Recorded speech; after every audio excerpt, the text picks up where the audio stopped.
오늘은 고린도후서 7장 6절에서부터 11절까지의 내용을 바탕으로 하나님의 뜻대로 하는 근심이란 제목으로 하나님의 말씀을 전하도록 하겠습니다. 오늘 본문은 다소 생소한 내용으로 우리에게 다가옵니다. 하나님의 뜻대로 하는 근심이 있다고 말한다는 것입니다. 이것은 우리의 상식, 즉 모든 근심과 걱정을 하나님께 맡기라고 하는 우리의 신앙적인 상식과 크게 부딪히는 것으로 보일 수도 있습니다. 그렇지만 그것은 그렇지 않다는 것을 우리가 자세히 보면 알 수 있습니다. 자, 일단 우리가 예수님께서 하신 말씀을 생각해 보겠습니다. 누가복음 12장의 내용을 보면 내가 너희에게 이르노니 너희 목숨을 위하여 무엇을 먹을까? 몸을 위하여 무엇을 입을까? 염려하지 말라라고 얘기합니다. 그리고 또 29절에서도 너희는 무엇을 먹을까, 무엇을 마실까 하여 구하지 말며 근심하지도 말라라고 얘기하고 있습니다. 자, 여기서 공통적으로 예수님께서 우리에게 금지하신 근심은 우리 목숨을 위한 근심, 그리고 무엇을 마실까, 무엇을 입을까, 무엇을 그런 것들을 근심하고 걱정하고 근심하지 말라고 얘기하는 것을 보았을 때 이것은 세상의 근심을 말한다는 것을 우리는 알 수 있습니다. 이것은 어떻게 해야 세상에서 잘 먹고 잘 살 수있을까에 대한 근심입니다. 예수님께서는 그것들을 구하지 말라고 말한다는 것이죠. 오늘 바울은 이렇게 말하고 있습니다. 하나님 뜻대로 하는 근심은 후회할 것이 없는 구원에 이르게 하는 회개를 이루는 것이요. 세상 근심은 사망을 이루는 것이다. 지금 바울은 근심의 두 가지 종류가 있다는 것을 말하고 있습니다. 첫째는 세상 근심으로서 아까 그 복음서에 나왔던 예수님이 금지하신 근심입니다. 이러한 근심 걱정은 우리 인생에서 되도록이면 하지 말아야 할 것입니다. 그 근심은 우리를 절대 생명으로 이끌 수 없습니다. 우리가 아무리 걱정한 듯 우리의 키를 한 자라도 자라게 할 수 있을까요? 우리가 아무리 근심 걱정한 듯 우리의 생명을 1년이라도 연장할 수 있을까요? 그것은 그렇지 않습니다. 우리가 아무리 걱정하고 아무리 근심할지라도 죽을 사람은 죽고 살 사람은 삽니다. 여러분, 그런데 우리 하나님의 뜻대로 하는 근심은 다릅니다. 그것은 우리를 구원에 이르게 한다는 것입니다. 우리가 어떻게 해서 예수님을 믿었죠?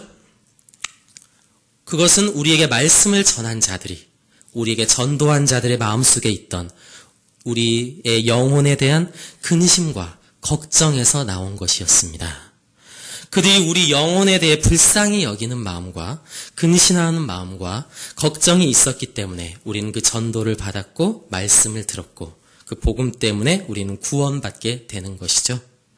전 지금도 대학 시절 만났던 한 목사님을 아직도 잊지 못합니다. 그 목사님께서는 정말 영혼을 향한 사랑과 그 사랑에서 나오는 근심과 걱정이 있으셨던 분이었던 것입니다. 죽을 수밖에 없는 죄인인 우리를 향한 그 목사님의 마음은 절절한 마음이었고 그 마음을 가지고 우리에게 말씀을 전하셨고 그 설교는 많은 청년들을 회심케 했습니다. 그 목사님의 그 근심 어린 마음에서 나온 전도의 역사는 우리로 하여금 구원에 관해서 근심하게끔 만들었습니다. 아, 내가 이렇게 살다간 지옥에 갈 수밖에 없는 죄인이라니 진지하게 고민하게 만들었다라는 것이죠. 그냥 말씀을 듣고 지나가게 만드는 것이 아니라 참으로 근심하고 걱정하게 만들었습니다. 무엇에 대해서? 구원에 대해서 그렇다라는 것이죠.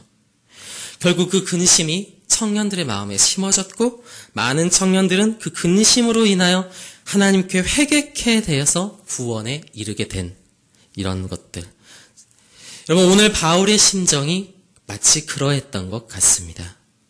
바울은 타락한 고린도 교회에 대한 근심과 걱정하는 마음으로 눈물로 회개할 것을 촉구하는 편지를 자신의 동역자인 디도의 편에 전해보냈습니다. 다시 돌아온 디도가 전했던 소식은 참으로 놀라운 것이었죠. 고린도 교인들이 완전히 회개했고요. 바울에게로 그리고 그 결과 복음으로 다시 돌아왔다라는 사실을 전해 주었다는 것입니다. 바울은 오늘 그들에게 품은 근심이 하나님의 뜻대로 한 근심이었다라고 고백하고 있습니다. 그 근심이 고린도 교인들의 마음에도 심기어졌고요. 구원에 이르게 하는 회개를 낳았기 때문입니다. 우리 9절 한번 다 같이 한번 읽어볼까요? 하나, 둘, 셋. 기뻐함은 너희로 근심하게 한 까닭이 아니요 도리어 너희가 근심함으로 회개함에 이른 까닭이다. 너희가 하나님의 뜻대로 근심하게 된 것은 우리에게서 아무 해도 받지 않게 하려 함이라. 오늘 바울은 9절에서 말합니다. 그 근심 자체를 지금 바울이 기뻐하는 것이 아닙니다. 그 근심은, 여러분, 근심이라는 것은 안 하면 안 할수록 물론 좋은 것입니다. 일부러 근심하고 살 필요가 없고요. 여러분, 일부러 근심을 찾아다닐 필요도 없습니다. 그렇지만 우리가 그리스도의 뜻대로 살아가려다 보면 하나님의 뜻대로 하는 근심이 찾아오게 될 수밖에 없습니다. 여전히 우리의 마음에는 내 마음대로 살고 싶은, 내 육신대로 살고 싶은 마음의 욕망이 여전히 꿈틀대고 있기 때문에 그렇습니다. 그래서 우리가 하나님의 말씀 앞에 정직하게 서 있다면, 우리가 이 말씀을 주의 깊게 묵상한다면 우리는 매일 우리의 죄를 고백할 수밖에 없고 그 죄로 말미암아 근심하여 회개할 수밖에 없다라는 거죠. 결국 하나님의 뜻대로 살고자 하는 마음과 내 욕망은 끊임없이 서로 부딪히게 될 수밖에 없는데, 우선 거기서 나오는 근심은 사실상 찾아올 수밖에 없는 것이죠. 우리가 정상적인 신앙의 삶을 살아가고 있다면 그렇다는 것입니다. 오늘 그래서 바울은 그 근심함을 기뻐하고 있습니다. 왜냐하면 그들이 그 근심함으로 말미암아 회개에 이르렀기 때문에 그렇다는 것이죠.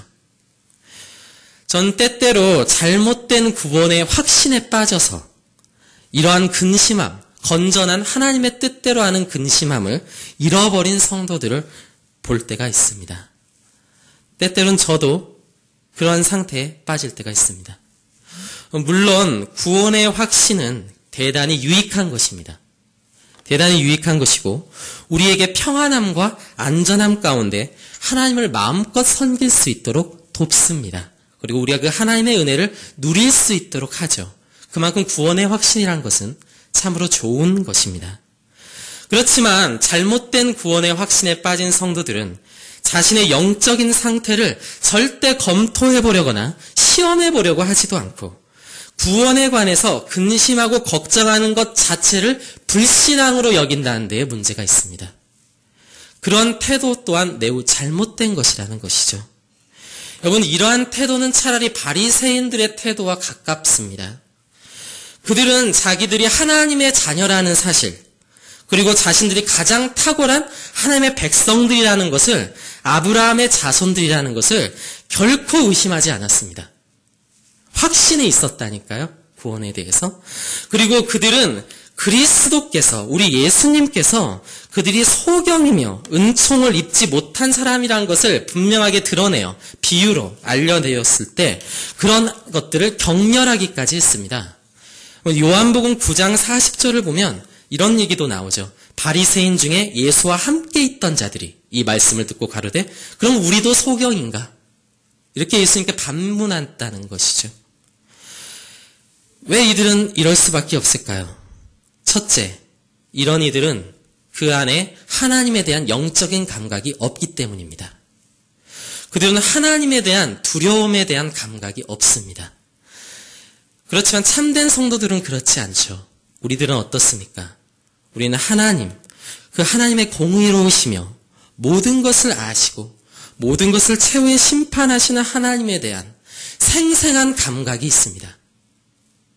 그러나 어떤 이들은 이러한 영적인 감각이 없거나 죽어있기 때문에 그런 하나님에 대해서 대단히 무감각하다는 특성이 있습니다.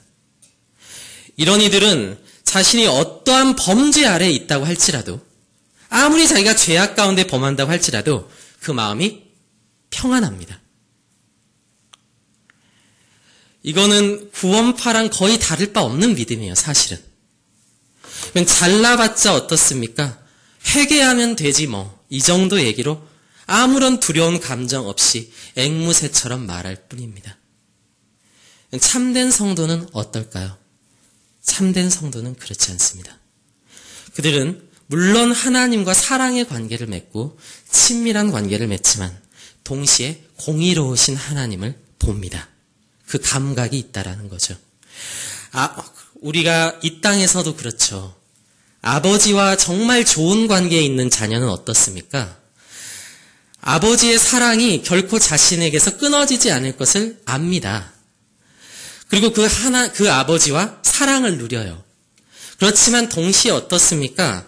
자신의 죄가 아버지 앞에 드러나게 됐을 때 그것을 또 두려워하지 않겠습니까? 그게 아버지와 참된 관계를 맺고 있는 자녀 아닙니까? 자기가 잘못했을 때 아버지를 두려워하는 것들.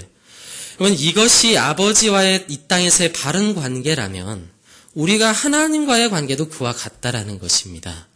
우리가 하나님과 친밀해야 합니다. 하나님과 사랑을 누려야 돼요. 아버지 하나님과 누리는 그 관계가 있어야 됩니다. 그렇지만 동시에 정말 하나님과 바른 관계에 있다면 하나님을 두려워하는 것이 같이 가야 합니다. 그러면 둘째로 이러한 거짓된 자기 확신에 빠진 사람들은 자기가 구원받을 거라는 것에 대한 지나친 확신이 있습니다. 그들은 자기들이 예수님이 믿는 믿음이 있기 때문에 자신의 구원이 결코 흔들리지 않을 거라고 얘기해요. 그러니까 사실상 예수 믿는 믿음이 있다는 것 때문에 자기가 구원받을 거라고 확신한다는 거죠. 그렇지만 성경에선 그렇게 얘기하고 있지 않습니다. 성경에선 구원은 오직 하나님의 뭐죠? 은혜고 성경은 믿음조차도 에베소서를 보면 하나님의 은혜의 선물이다라고 얘기하고 있습니다. 그렇습니다. 그런데 어떤 이들은 자기들이 믿었기 때문에 구원받았다고 생각한다는 거죠. 그래서 자신이 어떠한 죄악 가운데 떨어져 있을지라도 자기가 정말로 하나님과 멀어져 있음에도 불구하고 자기가 예수님을 믿기 때문에 자기는 무조건 구원에 이를 거라고 확신합니다. 그렇지만 다시 말씀드립니다. 구원은 하나님의 주권이고 하나님의 은혜의 일입니다. 하나님의 열심히 이루는 것이죠. 그 하나님의 은혜는 찾고 구하는 자들에게 주어집니다. 하나님은 그렇게 약속하셨어요. 그것을 계획하셨죠. 우리는 하나님을 찾는 자들에게 하나님께서 상 주시는 이심이라는 것을 믿어야 합니다. 그렇지만 어떤 이들은 전혀 은혜와 진리에 대한 갈급함이 없음에도 불구하고 하나님의 말씀을 사랑하지 않으면서도 불구하고 거룩한 삶에 대한 순종에 대한 갈망이 전혀 없으면서도 자신이 예수님을 믿는다는 그 사실 때문에 그 사실에 근거하여서 자기가 무조건 구원에 이르게 될 것이라고 거짓된 확신을 합니다. 사실상 그들은 그러니까 하나님의 주권과 은혜를 인정하고 그것을 믿고 신뢰하고 나아가기보다는 자기가 예수님을 믿는다는 사실을 믿는 거죠. 자신이 예수님을 믿고 있다는 사실을 믿기 때문에 구원받을 것이라고 믿어 의심치 않는 사람들은 자신이 어떠한 상태에 있을지라도 심지어는 지금 지옥문을 향해 걸어 들어가고 있는 인생길을 가고 있음에도 불구하고 자기가 예수님을 믿는다는 사실 때문에 자신이 천국에 들어갈 것이라는 것을 믿어 의심치 않으면서 전혀 흔들림 없이 그대로 지옥문을 향해 걸어 들어갑니다. 마귀는 절대로 자기가 구원받았다고 착각하는 사람들의 거짓된 구원의 확신을 흔들지 않아요. 왜냐하면 그들은 마귀가 원하는 대로 지금 잘 가고 있기 때문에. 마귀는 그들이 거짓된 구원의 확신에 빠져서 지옥문을 향해 걸어 들어가길 원하기 때문에 절대로 그들의 구원의 확신을 건드리지 않습니다. 여러분, 그렇지만 구원을 이루시는 분이 내가 아니라 오직 하나님의 주권과 그분의 은혜라는 것을 믿는 사람들은 어디까지 믿죠? 구원에 있어서 어디까지 믿습니까? 시작하신 분이 하나님이시기 때문에 끝날까지 이루시는 분도 하나님이라는 것을 믿어요. 그렇기 때문에 그 은혜를 믿는 사람들은 어디까지 믿냐면 그들의 삶이 점점 더 예수님을 닮아가서 진리로 충만되어지고요. 그 말씀에 순종하는 삶까지 하나님이 은혜로 이끄시고 하나님께서 그것들을 견인하신 것이라는 사실을 분명하게 믿습니다. 만약에 이런 것들을 우리가 믿게 된다면 어떻게 될까요? 그들은 때때로 자신들이 진리와 멀어질 때마다, 하나님의 은혜를 사모하는 마음에서 멀어질 때마다, 불순종하게 될 때마다 근심하고 걱정하게 될 수밖에 없습니다. 왜 그렇죠? 성경에 분명히 구원받은 자는 새 사람이 된다고 약속하셨는데 왜 나는 여전히 이 모양일까? 하나님의 은혜가 지금 내게 혹시 없는 것은 아닐까? 그들은 그러한 마음을 품게 되고요. 오늘 타락한 고린도 교회의 성도들처럼 진리의 말씀을 들었을 때 하나님의 뜻대로 하는 근심에 이르게 됩니다. 그래서 그들은 그러한 근심함 때문에 하나님을 더욱더 애타게 찾고 부르게 된다는 것입니다. 그들은 다시금 회개함에 이르게 되고 죄를 애통하고 하나님의 진리의 말씀으로 돌아가려 몸부림치게 되는 것입니다. 이것이 바로 하나님께서 우리를 구원하시는 과정이라는 것이죠.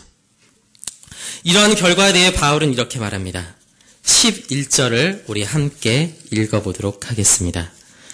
우리 다 같이 11절 읽어보겠습니다. 하나, 둘, 셋. 얼마나 간절하게 하며 얼마나 변증하게 하며 얼마나 분하게 하며 얼마나 두렵게 하며 얼마나 사모하게 하며 얼마나 열심 있게 하며 얼마나 벌하게 하였는가. 너희가 그 일에 대하여 일체 너희 자신의 깨끗함을 나타내었느니라. 놀랍게도 오늘 고린도 교회의 성도들은 이 하나님의 뜻대로 근심함으로써 하나님과 더욱 가까워졌습니다. 이 근심은 고린도 교회들로 하여금 하나님을 두렵게 하였고요. 자신의 믿음에 대해서 다시 한번 증거해 보게 하였고요. 사모하게 했고요. 열심히 있게 했고요. 다시금 벌하게 했고 자신의 깨끗함을 다시금 하나님 앞에 증명해 볼 수 있게 하였습니다. 결국 이 하나님의 뜻대로 하는 근심이 이들의 깨끗함에 오히려 증거가 된다는 오늘 놀라운 이 복음의 신비를 여러분 보시기 바랍니다.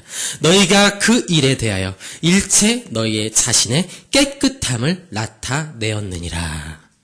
그들은 근심할 줄 알았기에 오히려 하나님 앞에서 깨끗한 자입니다. 그것을 나타내었다라는 것이죠. 성경에서 우리는 이런 이야기들 종종 봅니다. 우리 다윗을 한번 살펴볼까요? 다윗은 누가 봐도 구원받기로 작정된 자이고요. 하나님께서 구원하기로 태초전에 예비한 택하신 자입니다.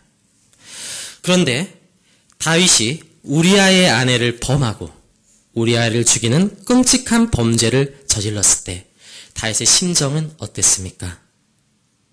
그는 하나님의 은혜가 내게서 떠난 것은 아닐까 하고 근심하고 걱정했습니다. 이러한 근심과 걱정이 하나님의 은혜를 다윗으로 하여금 다시금 사모하게 하고 간절하게 하고 하나님을 두려워하게 했는지에 대해서 시편 51편에선 이렇게 절절하게 말합니다. 나를 주 앞에서 쫓아내지 마시며 주의 성령을 내게서 거두지 마소서. 주의 구원의 즐거움을 내게 회복시켜 주시고 자원하는 심령을 주사 나를 붙드소서. 이처럼 하나님의 은혜의 사람들은 하나님께서 그분의 은혜로 하나님의 뜻대로 하는 근심을 주십니다. 그래서 그들은 그러한 근심함을 통해서 하나님과 더욱더 가까워지고요. 그 가까워짐으로 말미암아 하나님께서 주시는 참된 구원의 확신을 가집니다. 그 구원의 확신은 뭐 때문에 이루어지는 것입니까? 내가 이렇게 지금 완성돼 가고 있구나라는 것을 봄으로써 구원의 확신을 가지게 되는, 그렇게 고백하게 되는 것입니다. 이처럼 내가 믿기 때문에 난 구원받을 거야, 난 오직 하나님의 은혜로 구원받는 거야는 별 차이가 없어 보이지만 엄청난 결과의 차이를 불러올 수 있습니다. 때때로 구원의 확신을 강요하는 사람들이 있어요. 저도 주일학교 다닐 때 구원의 확신을 가지라고 많이 강요를 받았던 것 같아요. 그렇지만 구원의 확신은 오늘 보았듯이 억지로 내가 믿는다고 되는 것이 아닙니다. 난 구원의 확신을 가져야지 해서 되는 것이 아닙니다. 진정한 구원의 확신, 성경이 말하는 구원의 확신이란 것은 내 전 인생을 통해서 하나님의 일하심을 느끼고 보는 사람들만이 가질 수 있는 것입니다. 구원의 확신을 억지로 강요하는 것은 어떻게 보면 오히려 우리를 더욱더 불신앙의 길로 부추기는 것이 될 수도 있어요. 특별히 이 시간 하나님의 말씀으로 우리 포리교회 성도님들을 위로하길 원합니다. 우리가 때때로 그런 고민에 빠질 때가 있어요. 말씀을 들었고 너무 은혜를 많이 받고 난 이제 이렇게 살아야지 하고 결단하고 해보려고 하지만 집에만 돌아가면 여전히 나를 괴롭히는 내 주변의 사람들이란지, 왜 집에만 가면 내 결심이 이렇게 쉽게 무너질까? 왜 그 사람만 만나면 다시 내 앱모습이 나올까? 걱정하고 근심하는 성도님들 계신 것 같아요. 하지만 저는 오늘 이 말씀으로 여러분들 위로하길 바랍니다. 지나치게 낙심할 필요는 없을 것 같습니다. 그 근심하는 것이 우리를 구원으로 이끈다는 것입니다. 우리의 약한 육신이 있기 때문에 우리가 근심하는 것은 정상이에요. 심지어는 바울조차도 그렇게 얘기하지 않았습니까? 오호라, 나는 곤고한 자로다. 누가 나를 건져내랴. 탄식하지 않았습니까? 우리가 차라리 걱정해야 되는 건 뭐냐면 우리가 아무런 근심이 없는 것을 걱정해야 돼요.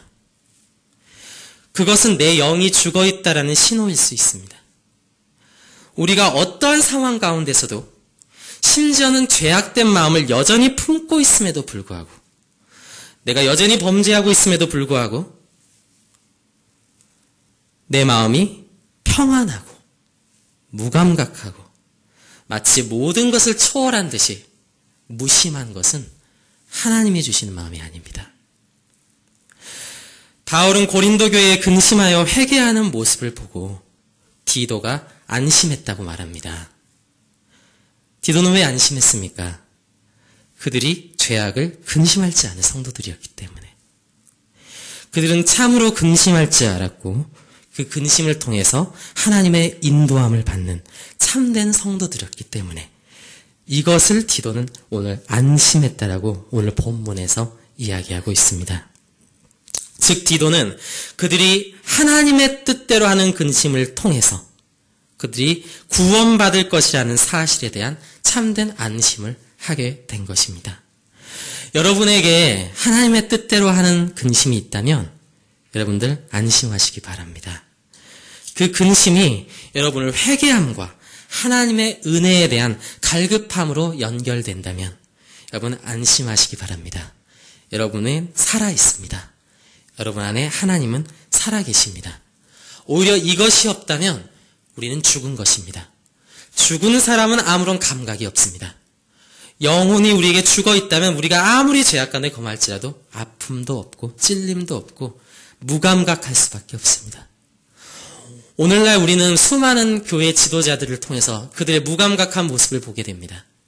하나님께 회개했으니까 눈물도 없고 애통함도 없고 아무런 근심함이 없어 보이는, 오히려 평안하게 말씀 전하고 편안하게 가는 모습들을 보면서 많은 세상 사람들조차도 실망하고 있습니다. 우리가 어떻게 보면 하나님께서 주시는 이 선한 근심을 잃어버린 것은 아닌지 스스로 저도 돌이켜볼 필요가 있을 것 같습니다. 오늘 14절에선 바울은 말합니다.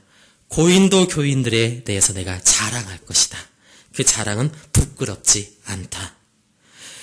여기서 부끄럽지 않다라는 것은 하나님 앞에서 부끄럽지 않게 될 것을 말하는 것입니다. 왜 그렇습니까? 그들은 참된 하나님께서 주신 근심을 할 줄 아는 정말 참된 성도들이었기 때문에 그들의 근심으로 말미암아 그들은 하나님의 손에 이끌림을 받고 있기 때문에 그들에 대한 바울의 칭찬은 부끄럽지 않게 될 것이라는 것을 바울은 확신하고 있습니다. 바울은 지금 그 고린도 교인들의 모습들, 근심함과 구원에 이르는 회개를 하는 그들의 모습들을 보면서 그들이 구원받은 성도들이라는 것을 확신하며 자랑하고 있다는 거죠. 우리 포리교회 성도 여러분들도 이러한 근심함을 통해서 하나님의 자랑이 되시기를 진심으로 소망합니다. 오늘 결론을 내겠습니다. 우리는 지금 나의 믿음을 의지하고 있습니까? 아니면 하나님의 은혜를 의지하고 있습니까? 우리가 하나님의 은혜를 의지하는 여러분이 되시길 진심으로 소망합니다. 또한 우리는 우리의 심령을 하나님의 진리의 말씀을 통해서 매일매일 매 순간마다 점검함으로써 참으로 우리가 예수 그리스도께서 주시는 참된 구원을 향해 달려가고 있는지 끊임없이 확인해야 할 것입니다. 왜냐하면 이것은 우리 인생에서 너무나도 중요한 일이기 때문에, 우리의 생명과 관련된 것이기 때문에, 너무나도 중요한 일이기 때문에 그렇습니다. 여러분, 건축을 한다고 생각해 보세요. 우리가 건축을 하는데 아무리 시간이 지나도 공사가 진행되지 않으면 그 건물이 완성될 것이라고 우리가 생각할 수 있을까요? 그것은 불가능한 모습입니다. 우리는 조금씩 지어져가는 모습들을 보았을 때, 기둥이 세워지고 지붕이 올라가고 창이 나고 있는 그 과정들을 볼 때야 언젠가는 저 건물이 완성되겠구나라는 사실을 우린 바라볼 수 있습니다. 우리는 그리스도의 성전으로 완성돼 가고 있습니다. 여러분, 우리가 그 모습들을 우리 삶 가운데 볼 때, 하나씩 조금씩이라도 우리가 경험할 때 우리는 참된 소망이 흔들리지 않는 소망을 갖게 된다는 거죠. 하나님의 은혜가 내 안에서 지금 일하고 계시구나. 선하신 건축자이신 하나님께서 지금 열심으로 나라는 성전을 완성해가고 있구나라는 것을 그것들을 통해 보았을 때 내가 지금 구원받고 있는 과정 중에 있구나라는 확신을 가지게 된다는 것이죠. 우리 성도들의 소망이 이와 같아야 할 것입니다.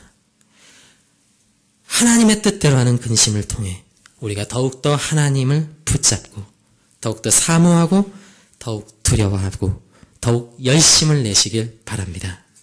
그래서 우리가 끊임없이 그 주님을 의지하며 나아갈 때 하나님께서 일하시는 것을 보고 그 지혜로운 건축자이신 하나님 손에 완성돼가는 자신의 모습을 바라보며 더욱더 구원의 확신을 가지고 그 구원의 확신을 내 삶 가운데 누리고 두려움 없이 하나님의 은혜를 누리게 되는 이런 놀라운 신비로운 일들이 우리 가운데 있게 되기를 진심으로 소원합니다.